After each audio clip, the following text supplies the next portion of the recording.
सादर प्रणाम। मैं हूं हिमांशु द्विवेदी और स्वागत है आपका हमारी खास पेशकश चर्चा में। चर्चा के तहत आज हमारी बातचीत के केंद्र में दिल्ली नगर निगम के चुनाव है।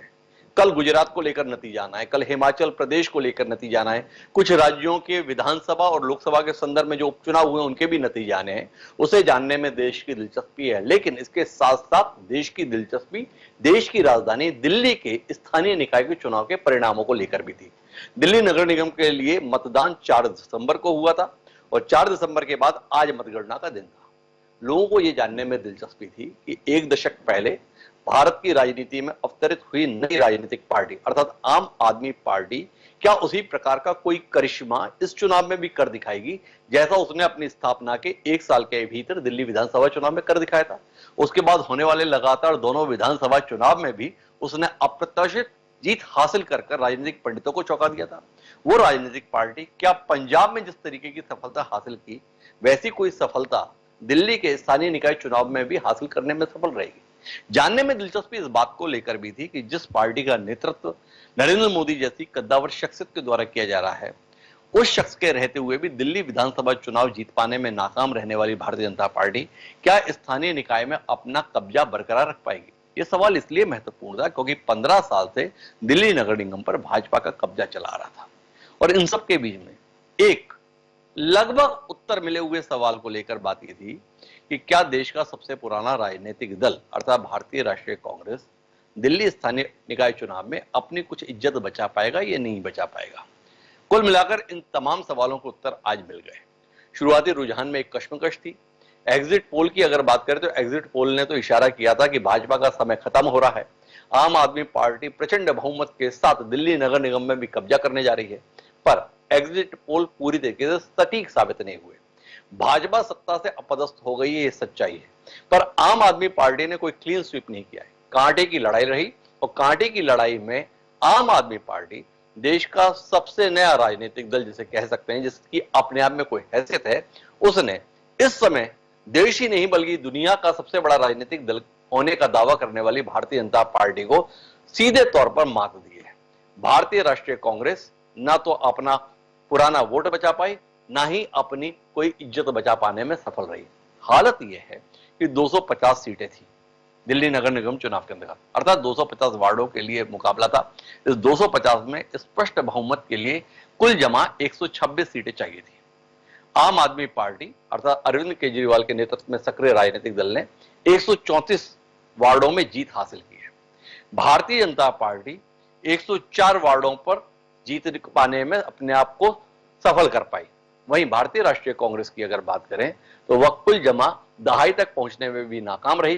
कुल जमा 9 वार्ड ऐसे रहे जहां पर कांग्रेस के प्रति मतदाताओं ने भरोसा जताया। अब इस हालात पर ही आज हम बात करेंगे, समझने की कोशिश करेंगे क्या वाकई आप कांग्रेस को खा रही है? क्या आम आदमी पार्टी भविष्य में वैसी ही राजनीतिक सफलताएं हासिल करने जा रही है जैसी अतीत में भारतीय जनता पार्टी ने शने शने हासिल की थी?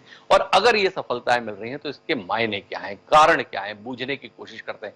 क्या भारतीय जनता पार्टी को इस पराजय से कोई सबक लेने की जरूरत है? क्या कांग्रेस के संदर्भ में अभी भी हम लोगों को कोई उम्मीद रखनी चाहिए? और आम आदमी पार्टी को लेकर अगले लोकसभा चुनाव के लिए क्या कोई उम्मीद रखनी चाहिए? इस पर हम बात करेंगे।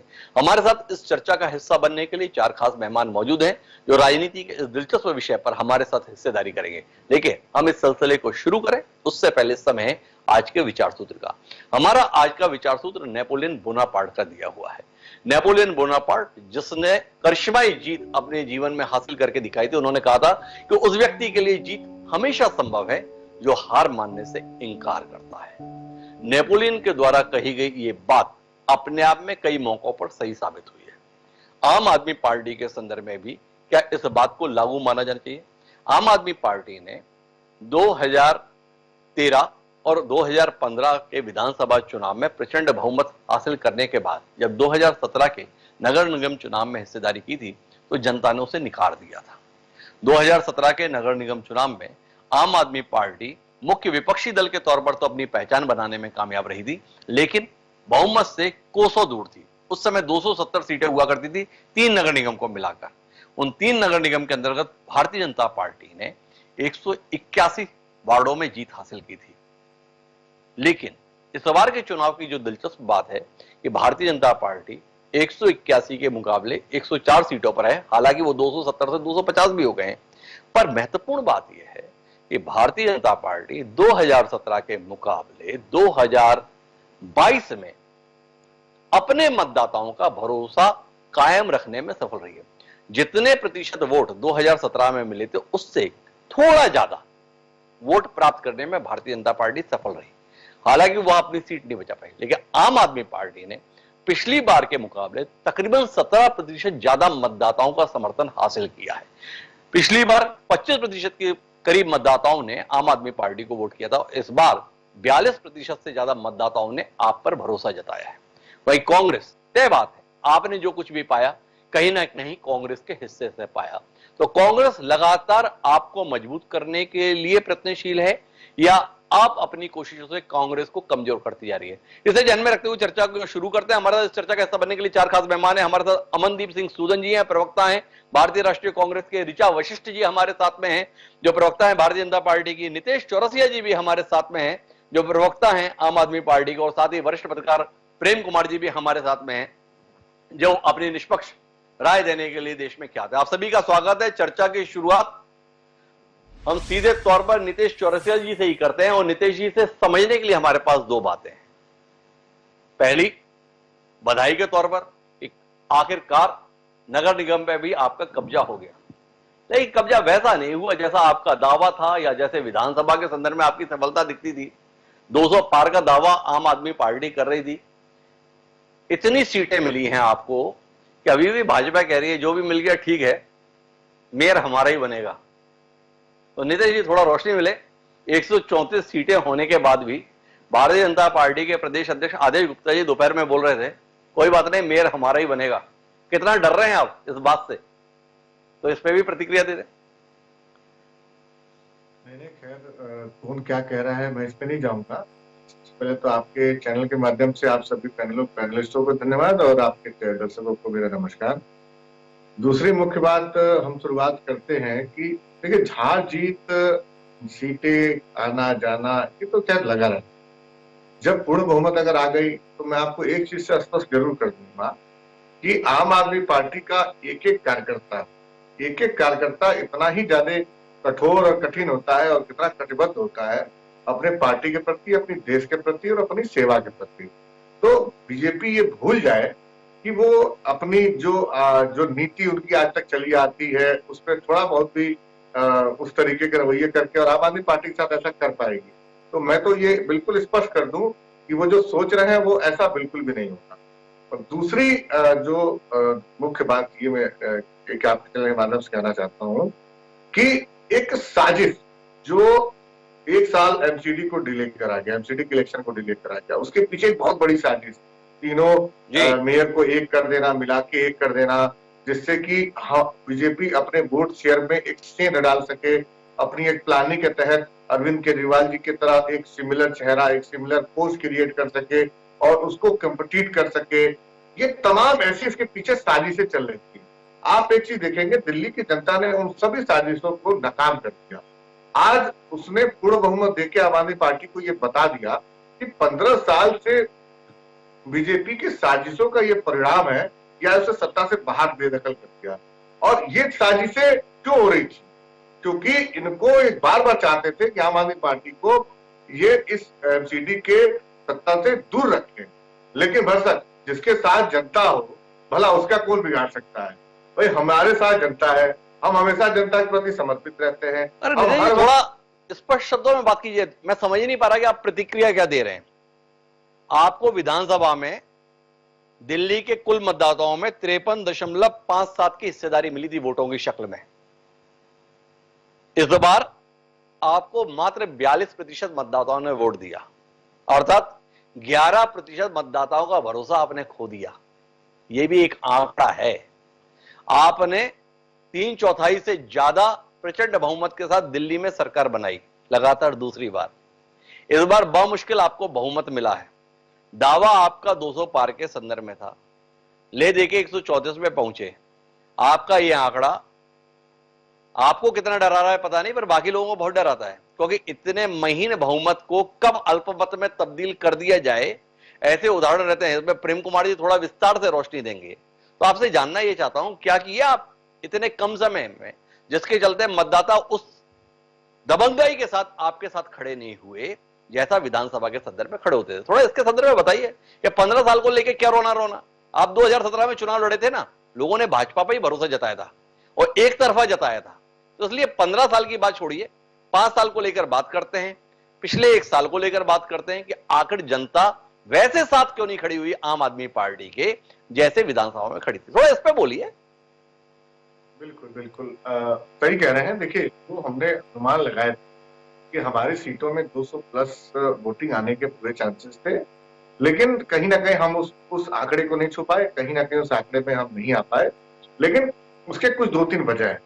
मैं थोड़ा सा स्पष्ट कर दूं, देखिए, जनता का रुझान हमारे प्रति कम नहीं हुआ, ये मैं आपको स्पष्ट कर दूं। जनता का प्यार आज भी वैसे ही बना हुआ है। मैं ऐसे कई सारे लिस्ट देख रहा था जिसमें कहीं 100 वोटों से, कहीं 150 वोटों से, ऐसे ऐसे वोट मतलब कम मार्जिन से हमारे कैंडिडेट हारे हैं, जिसके वजह से अगर मैं उस आंकड़े को वहां पर लेके जाऊं तो मैं कहीं ना कहीं 70-80 के आसपास देखता हूं। बहरहाल हार जीत तो एक वोट से ही हो जाए तो वो हार जीत ही काउंट होगी।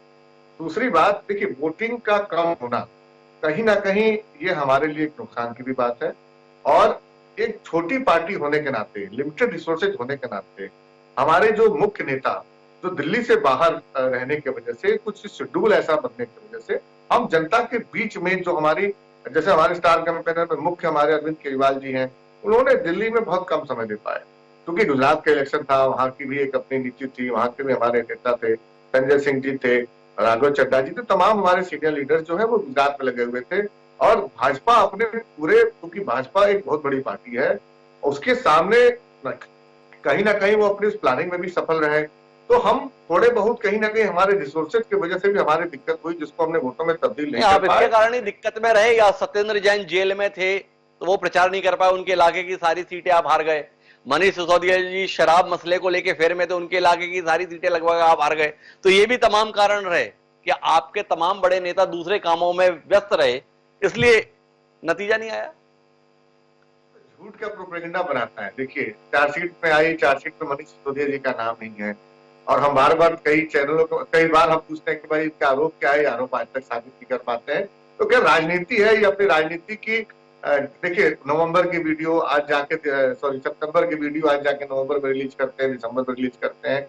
तो ये सब एक साजिश है, और जनता तो इस चीज को समझती है, और जनता कहीं ना कहीं समझी है, तभी हमें इस मंडेट को हमें यहाँ तक पहुंचाया। और तो नितेश जी ज्यादा अपने दावे के अनुरूप सीट ना आने को लेकर बात नहीं करना चाहते, वो इसी में संतुष्ट रहना चाहते हैं। देखिए, हमें बहुमत मिल गया ना, काफी है। पर मेरे साथ में ऋचा वशिष्ठ जी हैं। भारतीय जनता पार्टी ने यह चुनाव लड़ा था भ्रष्टाचारी सरकार के खिलाफ। अरविंद केजरीवाल को और उनकी सरकार को कट्टर भ्रष्टाचारी के रूप में बताना चाहता। अरविंद केजरीवाल और उनकी पार्टी बताती थी कि कट्टर ईमानदार, और भाजपा ने बताया कट्टर भ्रष्टाचार। देश के सबसे पुराने राजनीतिक दल अर्थात भारतीय राष्ट्रीय कांग्रेस के पास चलते हैं। अमनदीप सिंह सूदन जी हमारे साथ हैं। 15 साल भारतीय राष्ट्रीय कांग्रेस शीला दीक्षित के नेतृत्व में दिल्ली में काबिज थी। यह हालत हो गई पार्टी की, आज 250 सीटों पर चुनाव लड़ा, 188 सीटों पर जमानत जब्त हो गई। जीती हुई सीटों की हालत यह है कि दहाई तक पहुंचने के लाले पड़ गए। क्या कहते हैं अमनदीप जी, कुछ समय के लिए कांग्रेस को राजनीति से, चुनावी राजनीति से संन्यास लेने का समय आ गया है, या कुछ और सोच रहे हैं अपनी इस हालत को लेकर, अपने कार्यकर्ताओं नेताओं की हालत को लेकर, अपनी पार्टी को लेकर? किस सोच के साथ है अमनदीप जी? जी नमस्कार। सबसे पहले आप सभी का बहुत धन्यवाद, आपने यहाँ बुलाया, और सभी जितने जीते कैंडिडेट हैं सबको बहुत बधाई आपके माध्यम से, और अच्छा काम करेंगे ऐसी हम आशा करते हैं। जैसा कि आपने याद दिलाया, पिछले 15 साल जब शीला जी की सरकार रही, शीला जी ने काम किए, उन्होंने उसका प्रचार नहीं किया, ये कारण रहा हमारी हार का। और हम स्वीकार करते हैं, जनता का जो भी जनादेश है उसे हम हाथ जोड़कर स्वीकार करते हैं कि जो जनता है वो हमारे सर पर बैठने लायक है, हम उनको बिल्कुल अपने सर के ताज समझते हैं। अब कांग्रेस पार्टी की अगर आप बात करें, कांग्रेस पार्टी नीतियों पर चलती है, उनकी नीयत हमारी साफ है। हमारे पास छल कपट, झूठ, प्रचार और झूठे वायदे ये सब नहीं है। शायद इस वजह से हम पीछे जरूर रह गए हैं, मगर आने वाले समय में आप देखेंगे कि जनता इस बात को धीरे धीरे समझ रही है कि केजरीवाल जी का लक्ष्य सिर्फ दिल्ली की सेवा करना नहीं है, इनका लक्ष्य है दिल्ली के अंदर सत्ता त्यागकर आगे बढ़ना, दूसरे प्रदेशों में जाना। और एक एक मात्र सांसद भी इनके पास नहीं है, उसके बावजूद प्रधानमंत्री बनने का सपना देखना, ये बस इतना ही चाहते हैं केजरीवाल जी। आपने कांग्रेस की बात की, संगठन के अंदर बहुत सारी चीजें होती हैं जो मैं आपके साथ डिस्कस नहीं कर सकता इस समय, मगर बदलाव अगर कहीं जरूरत पड़ेगी तो बदलाव आएंगे। खरगे जी, जिस तरह आप जानते हैं कि अभी नए नए अध्यक्ष बने हैं, कहीं फैसले जो हैं अगर कठोर फैसले भी लेने पड़ेंगे तो वो लेंगे, और आने वाले समय में आपको नजर आएगा कि कांग्रेस एक और ज्यादा मजबूती से जमीन पर लड़ती हुई, जनता की सेवा करती हुई। हमने मुद्दे उठाए थे, जनता ने किसी तरह से या जनता तक नहीं पहुंच पाए, क्योंकि प्रचार के माध्यम आप जैसे जो चैनल है वो बहुत कम है हमारे पास जो हमारी बात को रख पाए। जब हम महंगाई की बात करते हैं, जब हम बोलते हैं सिलेंडर महंगा हो गया है, जब हम बोलते हैं कि दिल्ली में प्रदूषण है, तो मीडिया दिखाता नहीं है। दूसरी तरफ ये पार्टियां हैं, भारतीय जनता पार्टी, आम आदमी पार्टी, जो कि तमाम चैनलों के ऊपर प्रचार करती हैं। आज ही की बात मैं आपको बताता हूं कि पंजाब के मुख्यमंत्री ने तकरीबन 1.5 करोड़ रुपए गुजरात के अंदर जो है वो लगा दिए प्रचार करने में। तो ये इनकी इनकी नीयत दर्शाता है, और इस वजह से कहीं ना कहीं भ्रमित हो जाती है जनता। मगर आने वाले तो समय में आप देखेंगे अमनदीप जी, आपका मानना है कि आप में कोई ऐसी खामी नहीं है, जो कुछ भी है वो मीडिया का करा धरा है, मीडिया जो है वो आपको प्रचार के लिए जगह नहीं देता, इसलिए आप सफल नहीं हो रहे हैं। मैं जानना ये चाहता हूं, 2017 में 30 सीटें जीती थी आपने दिल्ली नगर निगम में, आपने 21% मतदाताओं का भरोसा भी जीता था 2017 के चुनाव में। इस बार आप कुल 9 सीटें जीत पाए, 11.68% मतदाता ही आपके साथ रह पाए, 188 आपके प्रत्याशी जमानत जब्त करा लिए। कहीं कोई शर्मिंदगी है? कहीं कोई अंदर से एहसास है अमनदीप जी कि हम गलत हैं? कब तक दूसरों को गलत ठहराते रहेंगे? कब तक दूसरों को जो है चाल चरित्र, चेहरे को लेकर आलोचना करते रहेंगे? कभी अपने आप को भी मानेंगे कि हाँ हमारे अंदर गलती है, हमारे तरीके गलत है, हमारी नीति गलत है, हमारी नीयत गलत है, या सब कुछ दूसरों का ही खराब है?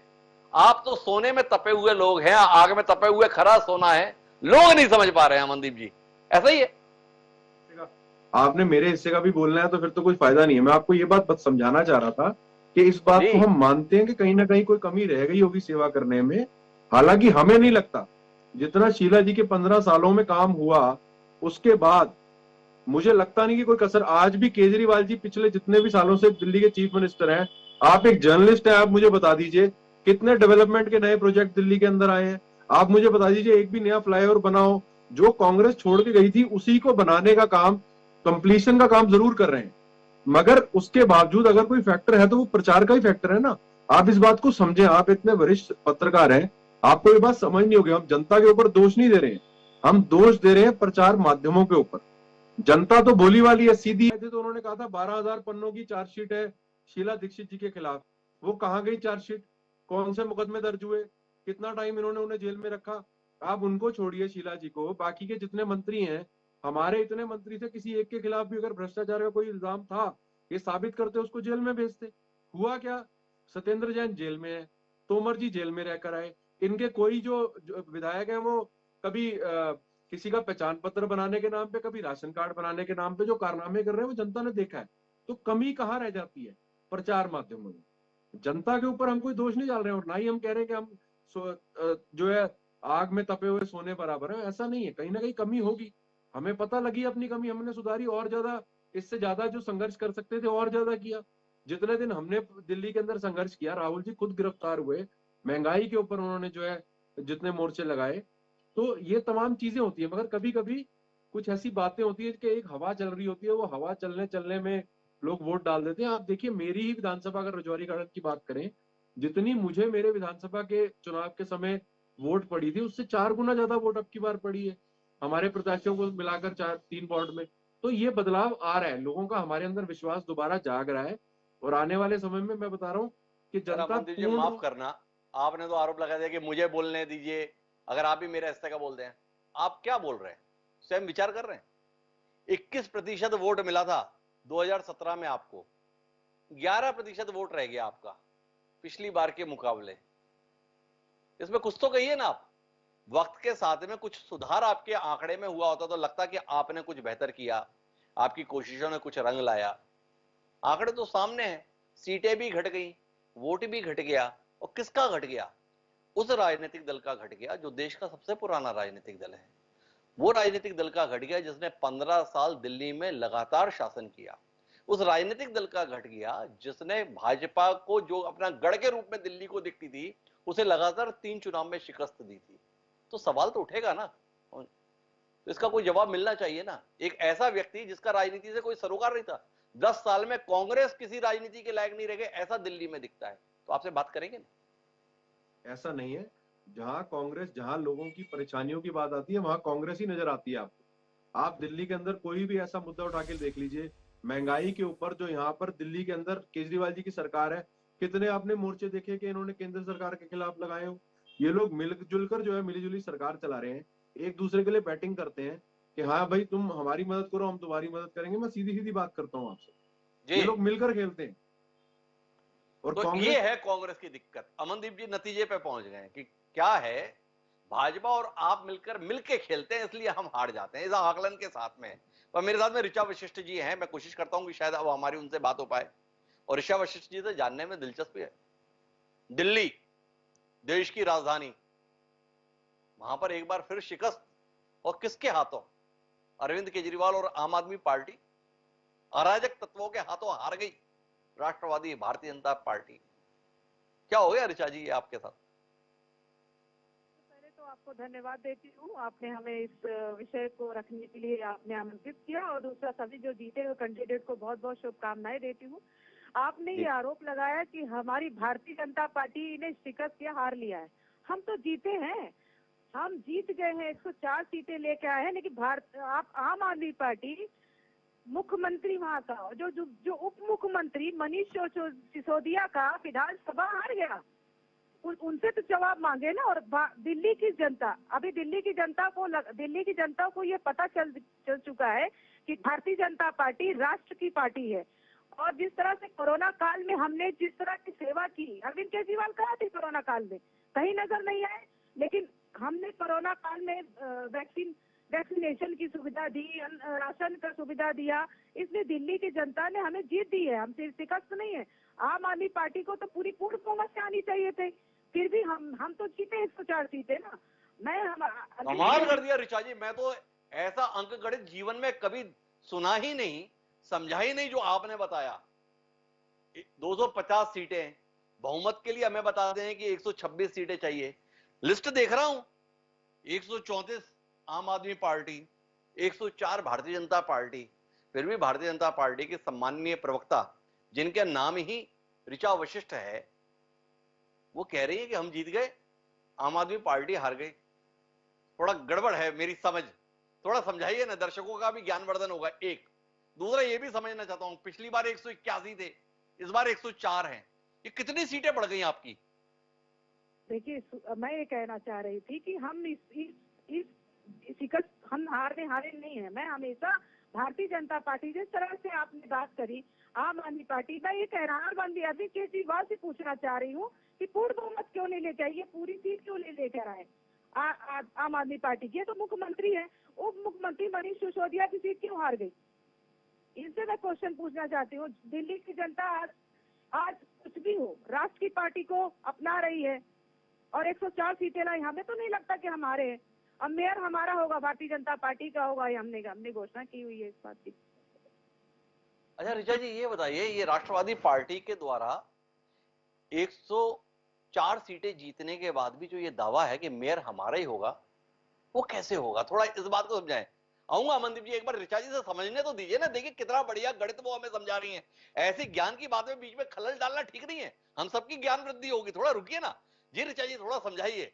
और मेरे ख्याल से प्रेम कुमार जी भी इसे जरूर समझना चाहेंगे, पूरे देश के दर्शक समझना चाहेंगे कि 104 सीटें आई हैं भारतीय जनता पार्टी की, और आम आदमी पार्टी की 134 आई हैं। बहुमत के लिए 126 चाहिए, फिर भी आप कहती है आम आदमी पार्टी को पूर्ण बहुमत नहीं है। थोड़ा समझाइए ऋचा जी, आज तो मतलब ये ज्ञान हो ही जाए प्राप्ति हमें। नहीं, आपने जैसा बोला कि आम आदमी पार्टी जीत चुकी है और हमें हार मिली है भारतीय जनता पार्टी। आप किस नतीजे पे बोलते हैं कि भारतीय जनता पार्टी दिल्ली में राज नहीं कर रही है, हार गई है। 104 सीटें हम लेकर आए हैं और उस जगह से सीट जीते हैं जो उनके उप मुख्यमंत्री की सीट रही है, वो हमने जीता भारतीय जनता पार्टी। ये तो शर्मनाक बातें है ना। अरविंद केजरीवाल के उप मुख्यमंत्री की सीट को भी हम लेकर आए हैं, तो ये तो उनसे पूछा जाए ना अरविंद केजरीवाल जी से कि भाई उनकी सीट को हमने क्यों जीता। तो ऋचा वशिष्ठ जी इस बात पर मुग्ध हैं, ठीक है ना, आप आंकड़ों को जाने दीजिए, हमारी सफलता वो देखिए कि दिल्ली सरकार में एक मंत्री हैं जिन्हें उप मुख्यमंत्री के तौर पर भी पहचाना जाता है, नाम है उनका मनीष सिसोदिया। उनके विधानसभा क्षेत्र की सीट को जीत पाने में भारतीय जनता पार्टी सफल रही, यह अपने आप में जीत का परिचायक है, ऐसा ऋचा वशिष्ठ जी की दलील है। दूसरा उनकी दलील यह भी है कि अभी भी मेयर हमारा ही होगा। तो प्रेम कुमार जी आपके पास चलते हैं, इस अंक गणित को, इस राजनीति को आप समझ पाए होंगे, मैं तो नहीं समझ पाया, तो थोड़ा आपके माध्यम से रोशनी मिले। इतना अनुभवी पत्रकार हमारे साथ हैं।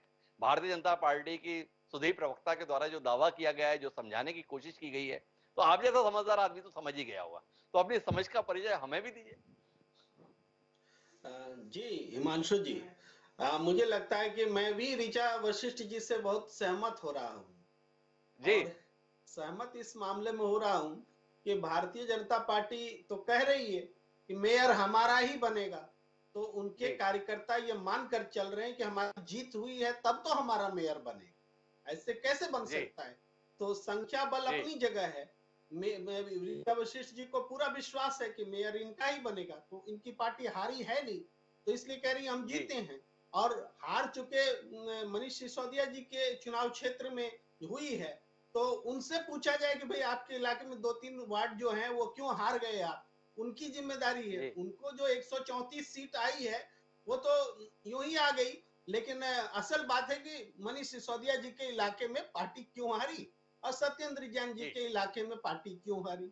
तो ये जो परसेप्शन बिल्डिंग हुई है भारतीय जनता पार्टी के केंद्रीय नेतृत्व की ओर से अपने कार्यकर्ताओं के लिए, उसी को ऋचा जी बयां कर रही हैं। तो मैं पूरी तरह से सहमत हूं उनकी बातों से।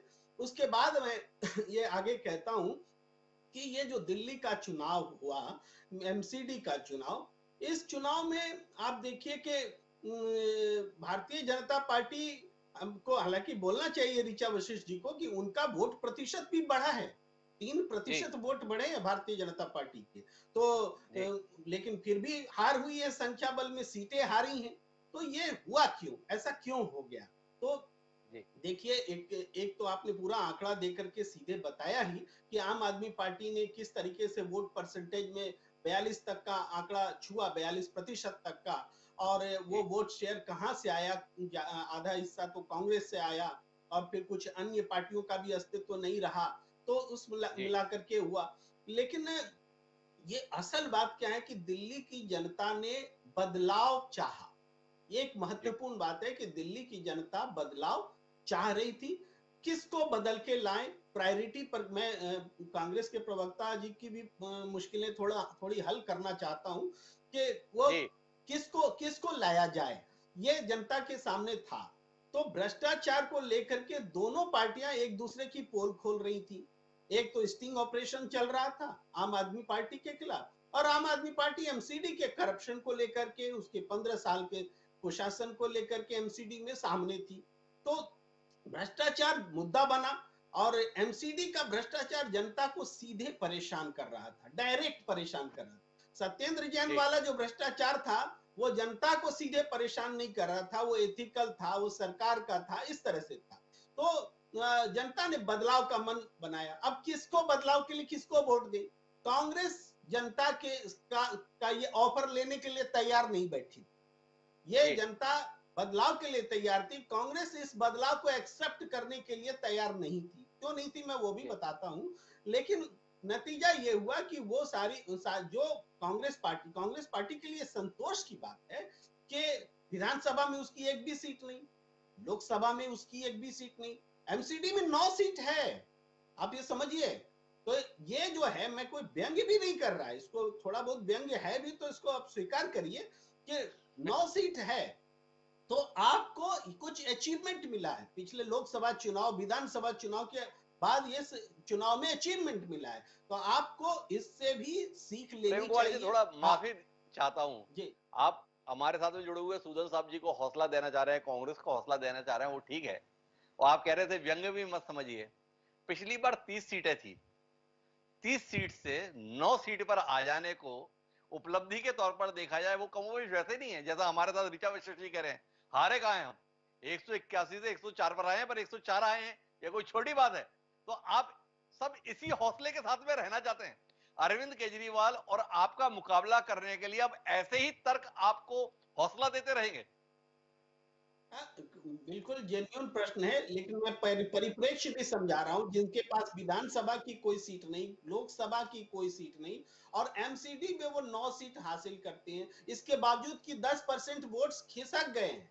10% जनता हमसे खिसक गई है, कांग्रेस से खिसक गई है, फिर भी कांग्रेस ये सीट पा रही है। उस परिस्थिति में जब जनता बदलाव चाह रही, यानी बदलाव का विकल्प में कांग्रेस को जनता ने नहीं रखा, इसको समझना पड़ेगा। अब पूरे देश की सियासत समझिए, समझा जाए, वो ये है कि वो बाइपोलर पॉलिटिक्स चल रही है। इवन बिहार जैसे प्रदेश में भी गठबंधन बन करके आप इधर है या उधर है वाली पॉलिटिक्स चल रही है, ये त्रिशंकु वाली पॉलिटिक्स नहीं चल रही है। तो जहां इस स्थिति में हम देखें तो जनता ने आम आदमी पार्टी को चुना, कांग्रेस को नहीं चुना।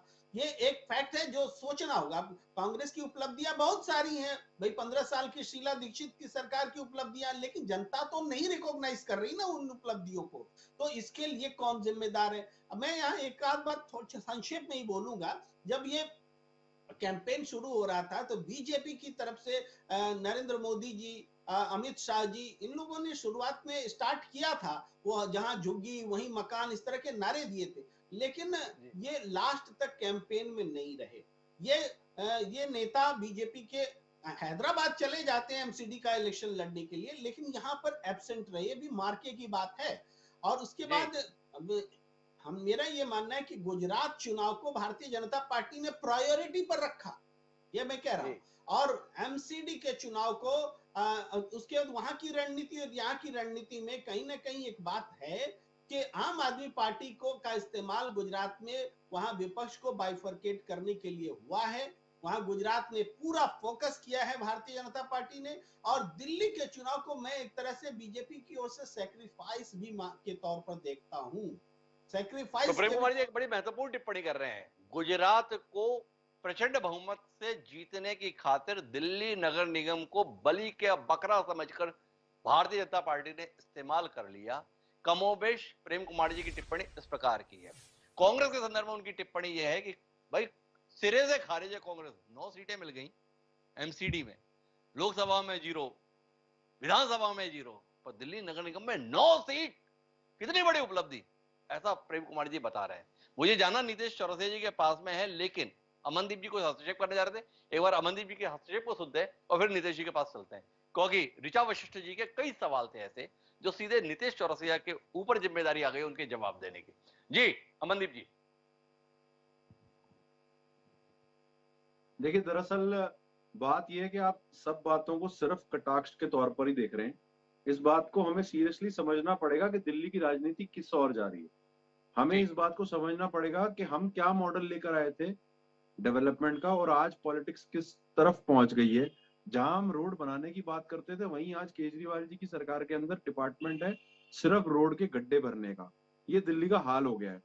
वजह ये कि जहां एक तरफ कोरोना के अंदर ये दोनों पार्टियां फेल रही, वहीं कांग्रेस पार्टी रोड पे उतरी। हो सकता है हमारे पास समझाने के तरीके जो हैं, जैसे कि हमारे वरिष्ठ पत्रकार हैं, इन्होंने कहा कि समझाने के तरीके में फर्क हो सकता है कि हम जनता को नहीं समझा पाए, मगर हमें इस बात का अपने अंदर सुकून है कि हमने जो जनता की सेवा करने का माध्यम आज तक चुना है, उसको कभी उसके साथ धोखा नहीं किया। हमने जनता को झूठ नहीं बोला, हमने जनता के साथ सच्चाई हमेशा बरती है। हमारे ऊपर आरोप लगे भ्रष्टाचार के, तो हमने ये बात तमाम लोगों को बोली कि आप हमारे ऊपर, जो भी पार्टी के ऊपर भ्रष्टाचार के आरोप लगे, आप उन्हें सिद्ध करें, हमें जेल भेज दीजिए, हमारे जो भी लोग आपको लगता है भ्रष्ट। चौथा स्तंभ है, आपका ये जिम्मेदारी बन जाती है कि आप जनता के सामने कंपैरेटिव भी रखें कि ये कंपैरिजन मैं तो कंपैरिजन रख रहा हूं। तो अमनदीप जी एक सवाल आपसे करना चाहता हूं, फिर नीतीश जी के पास जाना चाहता हूं। आपका तो मूल उद्देश्य सेवा करना है, समाज में जो वंचित वर्ग है उसका उत्थान करना है, सेवा कार्य करना है। क्या आपको नहीं लगता है कुछ समय के लिए कांग्रेस को राजनीतिक संगठन के स्थान पर सामाजिक संगठन में परिवर्तित हो जाना चाहिए? क्या है, चुनावी हार जीत के खेल में पड़ने की जरूरत ही नहीं है। लगातार हारने से तो अच्छा है ना कि ऐसे चक्कर में पड़ा ही नहीं जाए। जनता की सेवा करना है, सेवा करिए। राजनीति का काम जो है अरविंद केजरीवाल और नरेंद्र मोदी कर लेंगे। राहुल गांधी निकल ही गए हैं सड़क पर भारत को जोड़ने के लिए। तो एक सामाजिक संगठन, आपकी भी पहचान एक सामाजिक कार्यकर्ता की, राजनीतिक कार्यकर्ता के स्थान पर कैसा रहेगा? नहीं, इसमें कोई दो राय नहीं है कि हम सामाजिक कार्यकर्ता पहले हैं उसके बाद राजनीतिक हैं। ये बात मैं आपको अपने तौर पे बता सकता हूँ। मैं सबसे जी। पहले अपने आप को एक समाज सेवी समझता हूँ, उसके बाद किसी पार्टी का हिस्सा समझता हूँ। मैं जब आया जी। था, जब मैं यूनिवर्सिटी के दिनों में आया था, तो मैं समाज सेवा करने के भाव से आया था। आज भी इस बात जी। को समझता हूँ। मेरे पास चाहे बीजेपी का कोई व्यक्ति आ जाए या आम आदमी पार्टी का कोई व्यक्ति आ जाए, मैं सबकी सेवा उसी तरह से करता हूँ जितनी मैं तो कर सकता अमनदीप हूँ। जी तो अपने आप को सामाजिक कार्यकर्ता के तौर पर ही समझते हैं, और शायद देश की जनता भी अब कांग्रेस को एक सामाजिक संगठन के तौर पर देखने लगी है, इसलिए राजनीतिक मसलों में कांग्रेस के साथ आने जाने के संदर्भ में दिलचस्पी नहीं ले रही है। शायद ऐसा ही हो। पर मुझे नीतीश चौरसिया जी के पास जाना है। ऋचा वशिष्ठ जी का दावा है जीते तो हम ही हैं। जानना चाहते हैं क्या किया आपने? उप मुख्यमंत्री के इलाके की सीट तक हार गए नीतीश जी। क्या कहते हैं आप ऋचा वशिष्ठ जी की इस मुग्धता पर, इस दावे पर, और साथ में ये कहने पर हम तो कह चुके हैं मेयर हमारा होगा, तो अपने जीते हुए पार्षदों को कहां रखने का इरादा है? पंजाब भेज रहे हैं, कहां भेज रहे हैं? आजकल देश में ऐसा भी हम बहुत देखते हैं ना, तो कहां भेज रहे हैं आप? ऋचा जी का बहुत बहुत धन्यवाद। हमने चुनाव में इतनी हमारी थकान थी, आज इनके तर्कों से हमारी थकान जो है बिल्कुल दूर हो गई है। आज मैं बहुत प्रसन्न हूँ, बिल्कुल बड़ा रिलैक्स फील कर रहा हूँ। और आज आपके पैनल पे बैठ के ऐसा मैं महसूस कर रहा हूँ कि शायद मैं इसके लिए अलग से मुझे 1 आध घंटे का जो है दिमाग को ठंडा करने के लिए कहीं ना कहीं इन्वॉल्व होना पड़ता है। लेकिन खैर, इलेक्शन का थकान आपने दूर कर दिया। अब जी। आपके तर्कों का मेरे पास जवाब तो नहीं है। ये तो आप भी अच्छे से समझते हैं कि इनके तर्क का आपके पास क्या जवाब है और मैं इसका क्या जवाब दूं। खैर, फिर से मैं वही बात कह रहा हूँ कि 134 सीटें, अगर 126 की पूर्ण बहुमत और 134 सीटें आ रही हैं, और उसके बाद भी बीजेपी अगर ये दावा करती है कि वो मेयर उन्हीं का बनेगा, तो ये वही बात है जैसे कांग्रेस के एक एक कार्यकर्ता ये सोचते हैं कि राहुल गांधी प्रधानमंत्री बने। दोनों में कोई बहुत बड़ा गैप नहीं है, ये दोनों एक ही तरह की बात है। तो खैर, सोचना, मैं तो चाहता हूँ कि भाई ऋचा जी को मेरी तरफ शुभकामनाएं हैं। अगर वो, उन्हें लगता है कि भाई 104 के आंकड़े से वो मेयर अपना बना सकती हैं, तो और मैं तो इनके, भाई देखिए, इनकी गलती नहीं है। जब इनके ऊपर बैठे इनके नेतृत्व के इनके प्रदेश अध्यक्ष कहते हैं कि 104 पे मेयर बना लेंगे, तो इनकी कहाँ से गलती है? इन्हें तो माफ वही सीखना कीजिएगा पड़ेगा। नीतीश जी, थोड़ा आप भाजपा के दावे या चुनौती को कुछ हल्के से ले रहे हैं। अतीत में भारतीय जनता पार्टी ने अपने कहे को साबित करते हुए दिखाया है। गोवा में 17 सीट कांग्रेस जीतती है, 13 सीट भाजपा जीतती है, पर मुख्यमंत्री भाजपा का बन जाता है। मध्य प्रदेश के संदर्भ में भी ऐसा दृश्य देखते हैं, कर्नाटक के संदर्भ में भी दृश्य देखते हैं। ऐसे तमाम राज्य हैं। कुछ राज्यों में तो एक विधायक आया तो भी सरकार भाजपा की बन गई। तो इसलिए देश के सबसे बड़े, और कई बार तो वो लोग दावा करते हैं दुनिया का सबसे बड़ा राजनीतिक दल है, और उनके जिम्मेदार लोग अगर ये कह रहे हैं कि मेयर हमारा ही बनेगा, तो ये हंसने का नहीं, डरने का विषय होता है। कोई डर रहे हैं, कुछ तैयारी कर रहे हैं, नहीं कर रहे हैं। ये विधायकों को पकड़ पकड़ कर इस राज्य से उस राज्य तक जाने के भी सिलसिले को हम देखते हैं। तो पंजाब ले जा रहे हैं, कहां ले जा रहे हैं, इसके संदर्भ में जानने में दिलचस्पी है हमारी। अमनदीप जी कुछ कहना चाह रहे हैं, एक बार अमनदीप जी की बात सुनते हैं। जी अमनदीप जी। जी, मैं कहना ये चाह रहा हूँ कि ये जो खतरा है, ये खतरा सिर्फ एक पार्टी या किसी एक पार्टी के लिए नहीं है। आम आदमी पार्टी, अगर हम दिल्ली की बात करें, ये खतरा लोकतंत्र के ऊपर है। जो आपने बात बताई कि जहां कम सीटें होती हैं वहां पर भी भाजपा अपना कोई मेयर बना लेती है या मुख्यमंत्री बना लेती है। तो ये खतरा जो है, इसको समझना होगा। राजनीति इस स्तर पर ले गए हैं लोग कि 104 सीटें आने के बाद भी ये लोग बोलते हैं कि हम जो है मेयर हमारा बनने वाला। खैर, आपने सवाल बीजेपी से, आम आदमी पार्टी से पूछा था, तो वही जवाब दें। मगर मेरा सिर्फ इतना एडिशन अमनदीप था। जी ने इस खतरे को महसूस किया है। मैं वापस नीतीश जी के पास आता हूं। कुछ तैयारी है या भाजपा के इस दावे को आप हवा में उड़ा दे रहे हैं? मैं एक चीज आपको स्पष्ट कर दूं कि आज तक आपने जो भी आंकड़े दिए अन्य अन्य प्रदेशों के, उसके सामने एक ऐसी पार्टी थी जो, जिसका इतिहास, जिसके जिसके जितने भी कैंडिडेट रहे हैं, वो सब बिक गए। और आम आदमी पार्टी एक आंदोलन से निकली हुई पार्टी है। इसके कट्टर ईमानदार लोग, कट्टर ईमानदार, जो अपने जज्बे को लेके चलते हैं, हथेली पे लेके चलते हैं और ये देश में अरे बदलाव छोड़िए करने के लिए नीतीश चौरसिया जी, जीते हुए लोग भाजपा के साथ चले गए, ये कांग्रेस के संदर्भ में आप दावा कर रहे हैं। गुजरात में तो हमने देखा कि लड़ने से पहले आपके लोग जो है भाजपा के साथ चले गए, तमाम प्रत्याशी जो है आपके अपने फॉर्म वापस ले लिए। भूल गए क्या आप? आपकी पार्टी के थे ना, वो सूरत में वो मेरा पार्टी का प्रत्याशी अपहरण हो गया है, उसने आगे बताया कोई अपहरण नहीं हुआ, भाजपा की नीतियों, नरेंद्र मोदी की नीतियों से प्रभावित हूं, मैं चुनाव नहीं लड़ूंगा। सामने तो हुआ। किस तरीके से फेल हुआ, मिशन लोटस आपको अभी दिल्ली में दिखा किस तरीके से फेल हुआ। तो हमारे एक एक जो भी प्रतिनिधि है, मैं आपको आश्वस्त कर दूं कि एक एक प्रतिनिधि को मैं आपको आश्वासन दे सकता हूं कि वो इस जनता के प्रति कटिबद्ध है और वो बीजेपी के खिलाफ में हमेशा, तो उनके कुशासन के खिलाफ में हमेशा आवाज उठाते रहेंगे और आगे भी आपको देखने को मिलेगा कि ये 134 ही होंगे कहीं ना कहीं। तो 134 रहेंगे। एक सवाल आपसे नीतीश जी और है, फिर मैं ऋचा जी के पास चलूंगा। प्रेम कुमार जी आपकी जीत को भाजपा की मदद से करार दे रहे हैं। प्रेम कुमार जी का आकलन यह है कि गुजरात जीतने के लिए दिल्ली नगर निगम चुनाव को भारतीय जनता पार्टी ने कॉम्प्रोमाइज किया और आम आदमी पार्टी का अपने रणनीति के अनुसार इस्तेमाल किया। क्या आप भारतीय जनता पार्टी को धन्यवाद देना चाहते हैं प्रेम कुमार जी के आकलन के साथ कि आपने बड़ी मदद की हमारी? मैं प्रेम जी के आकलन को थोड़ा सा बदल के उसको ऐड ऑन, प्रेम जी ये कहना चाहते हैं कि भारतीय जनता पार्टी का अपना कुनबा गुजरात में उनकी हालत खराब थी, इसलिए अपने दो मुख्य चेहरे को वहां लगाए, अपने सोर्सेज को शिफ्ट करा। ऐसा नहीं है कि एमसीडी में उनके उनके लोग नहीं थे, 3 चीफ मिनिस्टर, 13 कैबिनेट मिनिस्टर, उसके बाद कई सौ सांसद, उसके बाद कितने पदाधिकारी, कैसे कह सकते हैं कि उन्होंने सरेंडर कर दिया। लेकिन हाँ, मैं ये जरूर कह सकता हूं कि भारतीय जनता पार्टी अपने आप को बचाने के लिए, अपने कुनबे को बचाने के लिए, अपने अस्तित्व को बचाने के लिए गुजरात में अपने बेशक मेन स्टार नरेंद्र मोदी और शाह जी को वहां मजबूरन उनको वहां लगाना पड़ा, ताकि यहाँ ये हाथ से जाए तो जाए लेकिन वो कुनबा ना जाए, उस कुनबे की छेद में आम आदमी पार्टी घुस गई। अरे मजबूरी में ही सही नीतीश चौरसिया, तो आप इस एहसान को मानते हैं ना कि भारतीय जनता पार्टी के दो सबसे बड़े चेहरे नरेंद्र मोदी और अमित शाह दिल्ली में सक्रिय नहीं रहे, उसने आपकी मदद कर दी, इसलिए मामूली अंतर से बहुमत पाने में आप सफल रहे। मानते हैं ना इस आकलन को? मैं क्या कह रहा हूं कि उन्होंने गुजरात बचाने के लिए उन्होंने इसको सेक्रीफाइस करा। मैं आपको ये भी तो कह सकता हूं कि अरविंद केजरीवाल जी की यहाँ सक्रियता कहीं ना कहीं हमें 200 आंकड़े छूने से रह गई। मैं ये भी कह सकता हूं आपको।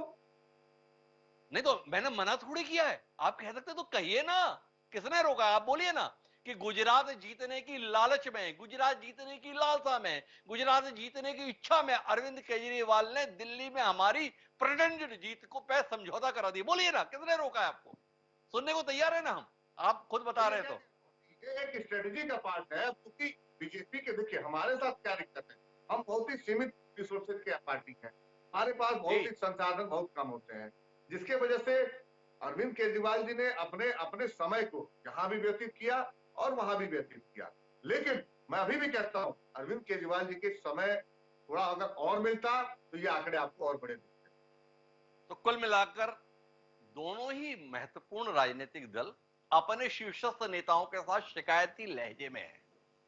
प्रेम कुमार जी ने यह बताने की कोशिश की कि देखो, भारतीय जनता पार्टी के दो सबसे ज्यादा वोटों को आकर्षित करने वाले चेहरे दिल्ली नगर निगम चुनाव से दूर रहे, उनका नाम नरेंद्र मोदी और अमित शाह है, इसलिए भाजपा को नुकसान हुआ।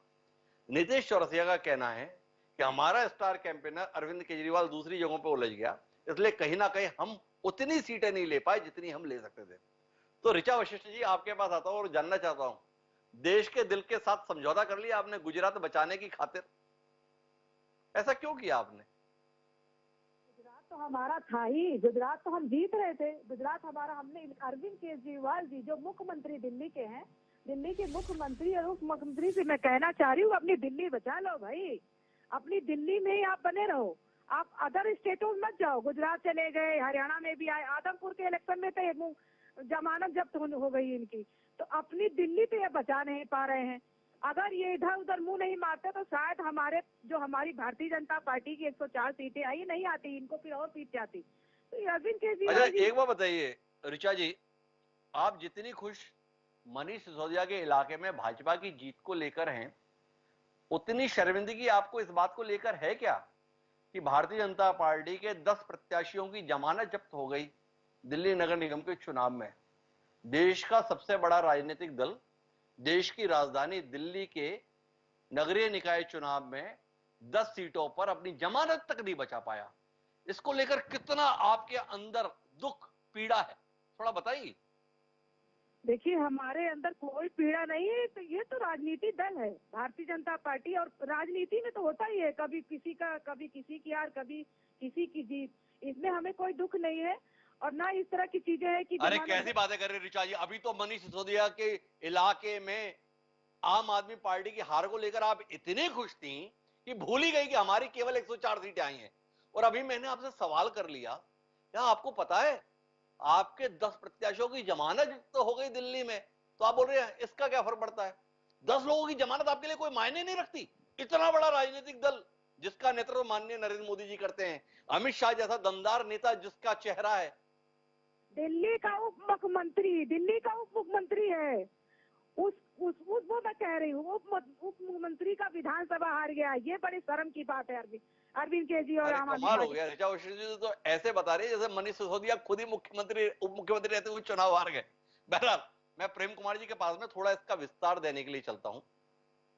आम आदमी पार्टी की दिल्ली नगर निगम के अंदर सफलता केवल दिल्ली के संदर्भ में देखी जाए या इसके राष्ट्रीय मायने भी देखे जाए, देश का सबसे पुराना राजनीतिक दल हर चुनाव के साथ सिकुड़ता हुआ सा दिखाई दे रहा है और देश का सबसे नया राजनीतिक दल हर चुनाव के साथ कुछ विस्तार लेता हुआ दिख रहा है। थोड़ा इसके मायने बताइए ना प्रेम कुमार जी, समझने की बात है। देश की राजधानी में इस तरीके का समीकरण क्या बाकी देश के चुनाव परिणाम को प्रभावित करता है? क्या चुनाव संदेश देता है? आपसे समझना चाहिए। जी हिमांशु जी, ये पहला ऐसा चुनाव है जिसमें आम आदमी पार्टी ने भारतीय जनता पार्टी से कुछ छीना है। अब तक आम आदमी पार्टी सिर्फ और सिर्फ कांग्रेस से छीनती रही है, ये एक बात है। लेकिन इसके पीछे जो कारण है वो भी यही कारण है कि कांग्रेस से के ही वोट को अपनी ओर आकर्षित करके या उनका वोट बैंक इनकी ओर शिफ्ट हुआ, इस वजह से बीजेपी से ये छीन पाई है। ये संलग्न पहलू जो है ये सतत जो इतिहास रहा है उसके हिसाब से है। तो इस हिसाब से देखा जाए, एक आम आदमी पार्टी जो गुजरात चुनाव के बाद ऐसा लग रहा है कि वो राष्ट्रीय पार्टी का दर्जा हासिल कर लेगी, तो राष्ट्रीय पार्टी का दर्जा हासिल करने के बाद जब चुनाव मैदान में होगी और बीजेपी को हराने का ये इतिहास इसके साथ जुड़ जाएगा भविष्य में, तो वो निश्चित रूप से लोकसभा चुनाव में वो कांग्रेस को टक्कर देती दिखेगी कि हम विकल्प हैं बीजेपी का, आप नहीं है।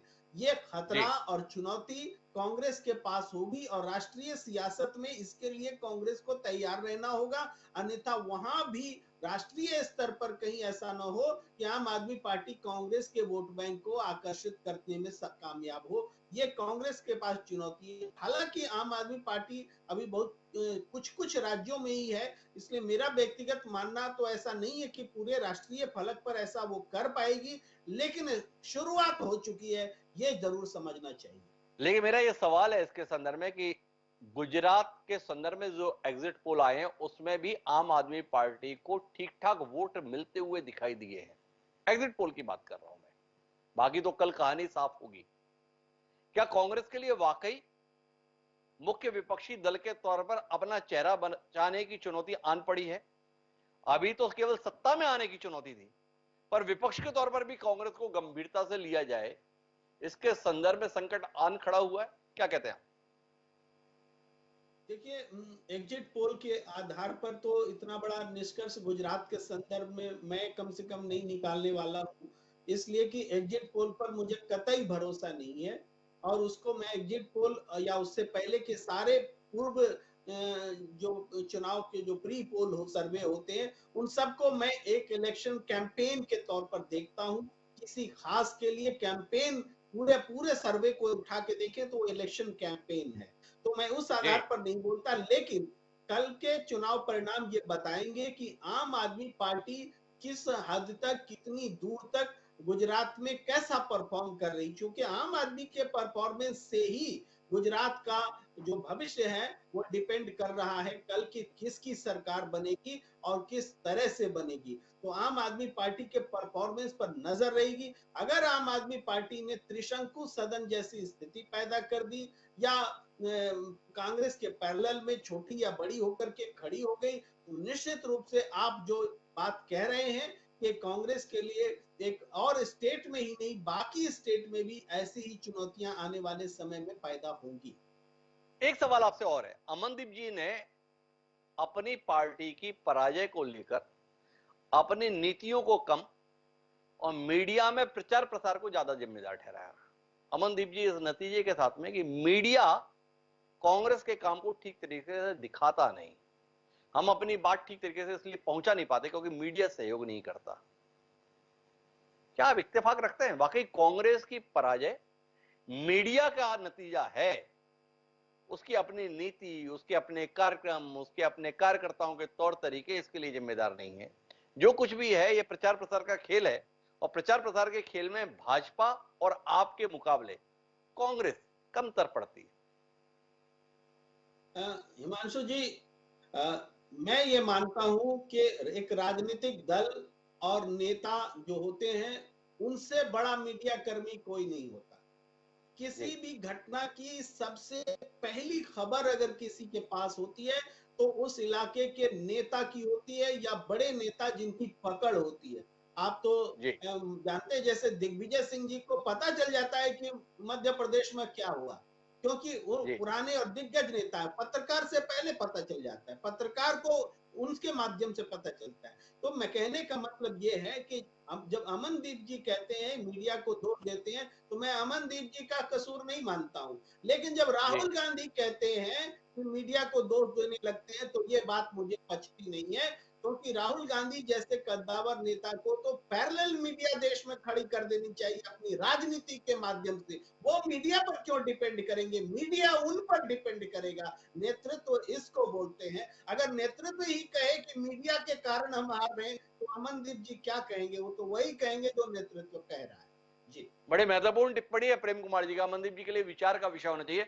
बहरहाल हम इस चर्चा को अंतिम मुकाम पर ले जाने की कोशिश करते हैं और नीतीश चौरसिया जी से ये जानना चाहते हैं अब आगे क्या। लोकसभा के संदर्भ में दिल्ली की जनता ने आम आदमी पार्टी को सिरे से खारिज किया था 2019 के चुनाव में। स्थानीय निकाय और विधानसभा के संदर्भ में आप जनता का भरोसा पाने में कामयाब रहे। देश के संदर्भ में आम आदमी पार्टी को देश का दिल किसी लायक समझे, इसे कितनी बड़ी चुनौती मानते हैं? देखिए, जनता का फैसला सर्वमान्य होता है, चाहे वो 2020 में उसने खारिज करा, चाहे 2017 में हमें सेकंड विपक्ष में लाके छोड़ा या 22 में हमें पूर्ण बहुमत थी, 62 की सरकार थी, तो उसके तो हर एक फैसले हमें गर्व रहता है। दूसरी बात, हमने शुरू से मुद्दे की राजनीति करी है।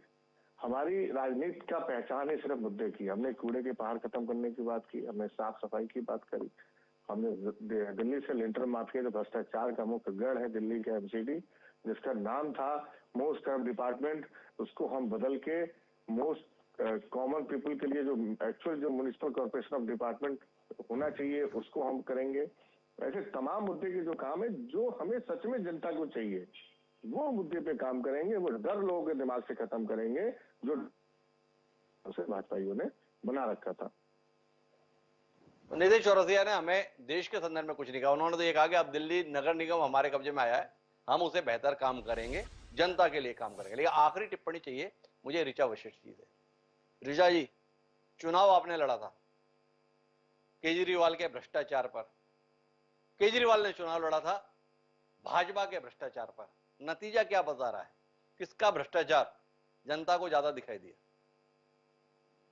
देखिए, नतीजा तो दिल्ली की जनता भ्रष्टाचार अरविंद केजरीवाल जी ने किया, क्योंकि अरविंद केजरीवाल के अगर दिल्ली की जनता ये जान चुकी है कि राष्ट्र की पार्टी कौन सी है। नरेंद्र मोदी जी जो हमारे देश के प्रधानमंत्री है, भारतीय जनता पार्टी को जान चुकी है दिल्ली की जनता। हमें इतना पता है कि हमने अच्छे मार्जिन भी लिया है। हमारे कार्यकर्ताओं ने बहुत अच्छी मेहनत की है दिल्ली। और अरविंद केजरीवाल जी से मैं यही कहना चाहूंगी, आप अपना दिल्ली संभाल लीजिए। आगे ऐसा ना हो कि ये विधानसभा भी इनके हाथों से चला जाए, अगला दिल्ली। तो अपनी विधानसभा, अपनी दिल्ली संभाले। हौसला हो तो ऋचा वशिष्ठ जी जैसा हो। 181 सीट जीतने वाली भारतीय जनता पार्टी 104 सीटों पर सिमटी है। इसके बावजूद भी ऋचा वशिष्ठ जी अपनी पार्टी के लिए लोहा पूरी मजबूती से कार्यक्रम में ले रही है और अरविंद केजरीवाल को बता रही है कि संभल के रहो, कहीं पूरी दिल्ली तुम्हारे से न छिन जाए। वाकई अरविंद केजरीवाल को डरना चाहिए, लेकिन साथ ही साथ भारतीय जनता पार्टी को इस बात पर विचार करना चाहिए कि लोकसभा के संदर्भ में ये कोई आहट तो नहीं है। लोकसभा में सुपड़ा साफ हुआ था आम आदमी पार्टी का, पर दिल्ली नगर निगम के संदर्भ में 15 साल से काबिज रही भारतीय जनता पार्टी अब विपक्षी दल के तौर पर बैठेगी। आम आदमी पार्टी की यह सफलता अपने आप में चौंकाने वाली है और भविष्य को लेकर संभावनाएं जताने वाली है। सबसे बड़ी चुनौती तो भारतीय राष्ट्रीय कांग्रेस के लिए है। एक राजनीतिक दल के तौर पर राष्ट्रीय स्तर पर उसकी क्या भूमिका रहेगी, ये सवाल हर चुनाव के साथ खड़े हो रहे हैं। ये सवाल कल भी खड़े होंगे जब हम हिमाचल और गुजरात के संदर्भ में मतदाताओं के नतीजों को आपके बीच लेकर आएंगे। देखें इन चुनावों के परिणाम के साथ ये तीन प्रमुख राजनीतिक दल आने वाले समय में किस रणनीति के साथ जनता के बीच में जाते हैं। बहरहाल आज के इस कार्यक्रम में इतना ही। समय है अब आज की शेर का। हमारा आज का शेर इन नतीजों को लेकर कुछ इस तरीके से शायर के मनोभावों को व्यक्त करता है कि जलाने वाले जलाते ही हैं चिराग आखिर, जलाने वाले जलाते ही हैं चिराग आखिर। ये क्या कहा कि हवा तेज है जमाने की। कुल मिलाकर भारतीय जनता पार्टी की इन दलीलों को तरीके से व्यक्त किया है। भाजपा विचार करे, निश्चित रूप से दिल्ली नगर निगम चुनाव में यह पराजय भाजपा के लिए विचार का और भारतीय राष्ट्रीय कांग्रेस के लिए तो संपूर्ण रूप से आत्ममंथन का विषय है। जहां तक आम आदमी पार्टी की बात है, उसे भी इस बात पर विचार जरूर करना चाहिए कि दिल्ली विधानसभा चुनाव में जो जनता एक तरफा आम आदमी पार्टी के साथ खड़ी होती है, वो नगरीय निकाय के संदर्भ में उतनी मजबूती के साथ, उतनी दमदारी के साथ क्यों नहीं साथ खड़ी हुई। देखें ये राजनीतिक दल इस पर विचार करते भी हैं या नहीं करते। और बहरहाल अब आपसे इजाजत लेते हैं और कल फिर मिलते हैं नए विषय के साथ। हालांकि वो विषय कोई नया नहीं, कल के चुनावों के परिणामों पर केंद्रित रहेगा। चर्चा के अंतर्गत तो जुड़िएगा कल भी मेरे साथ रात 8 बजे। पर अब इजाजत।